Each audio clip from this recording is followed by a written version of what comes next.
Добар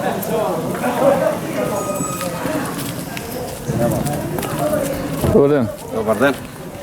Дали сте задоволни од темпото со кое се расчистуваат последиците од поплавата? Не сме задоволни. Дали сте задоволни од сумата од 500 евра што ја дава владата како првична помош? Дали е тоа доволно да се воспостават услови на живот? Значи вака, тие пари уште не сме ги земеле, пошто еден ден бев да проверим, тоа е за вчера. Значи уште не знаеме дали се пуштени као прво.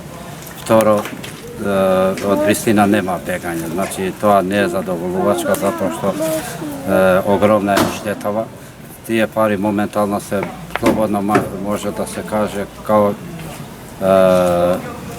социјална гриза. Дали мислите дека некој треба да сноси одговорност за оваа работа? Да. За ова треба да сноси одговор, мислим, као прво лично држава, као држава, треба да интервенира и треба да се соочи со ваков проблем и стварно да презема мерки како што треба и да доаѓа на лице и место, значи да, као што сте дојдени вие тука и да се увери стварно колкова е штетава и што може да се направи со овие луѓе и како ќе биде обстанокот на овие луѓе понатаму. Дали ќе има живот тука или нема да има никогаш. Дали дојде од комисија за проценки на штети? Да, дојда, значи и тие дојда. Ко направи своето, запишавме тоа што им не достига, значи секој си има своја штета, тоа е нормално. И толку од нив, значи и од нив сме благодарни многу. Дали имате добиена друга помош во вид на кебења, на кревети, на... Немамо тоа добиено, значи вака.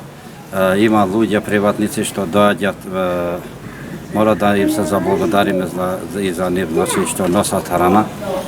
И ова мора да го спомнам у почеток, беше Црвениот крст, кога бевме најзагадени, ама тоа се случи само 2 дена и не заборави.